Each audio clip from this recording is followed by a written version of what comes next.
Hello friends, आज हम class 10th maths के चैप्टर वास्तविक संख्याएं का एक्सरसाइज 1.1 का क्वेश्चन नंबर 4th और 5th सोल्व करने वाले हैं।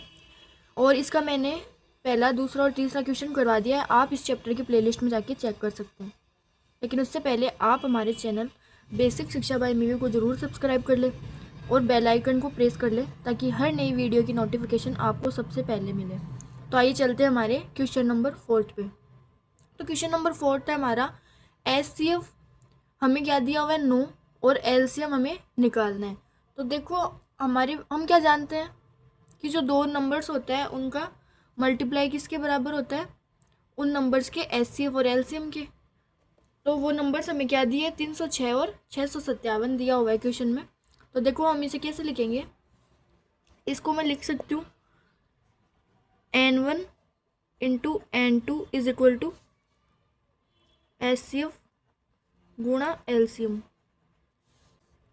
तो ये नंबर हमें क्या दिए हुए हैं, 306 गुणा 657। एचसीएफ क्या दिया हुआ है हमें, देखो क्वेश्चन में 9 दिया हुआ है और एलसीएम बोला है निकालने के लिए। अब देखो एलसीएम निकालेंगे तो क्या आ जाएगा,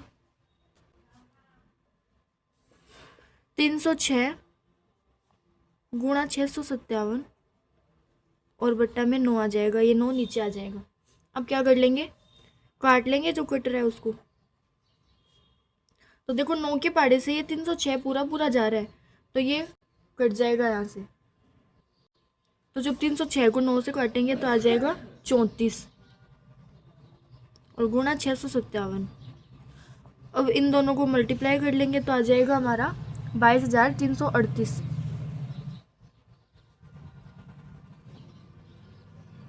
तो ये हमारा आंसर हो गया। अब चलते हैं क्वेश्चन नंबर 5 पे। तो देखो क्वेश्चन नंबर 5 है हमारा कि जांच कीजिए कि क्या प्राकृत संख्या n के लिए संख्या 6 की पावर n अंक 0 पर समाप्त हो सकती है। तो देखो बच्चों, सबसे पहले समझते हैं कि कोई नंबर 0 पर कब खत्म होता है। तो देखो जब भी कोई भी नंबर है वो 0 पे तब खत्म होता है जब वो किससे विभाजित हो, 10 से। और 10 का मतलब क्या होता है, 10 का मतलब मैं क्या लिख सकती हूँ, 2 गुना 5। ये इसके अभाज्य गुणनखंड हो जाते हैं 10 के।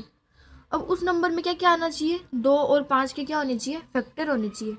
अब देखो हम क्या करते हैं, हमारा जो क्वेश्चन है उसमें 6 की पावर n के बारे में पूछा है तो हम इसके क्या कर लेते हैं, टुकड़े कर लेते हैं। तो इसको मैं कैसे लिख सकती हूँ, 2 की पावर n इंटू 3 की पावर n।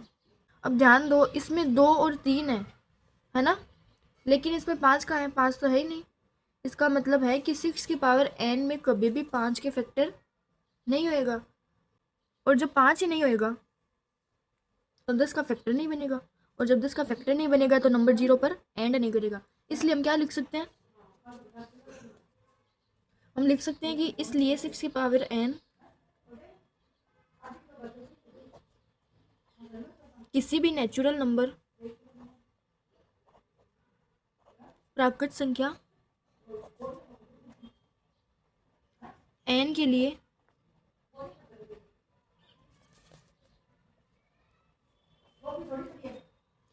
अंक 0 पर समाप्त नहीं हो सकता।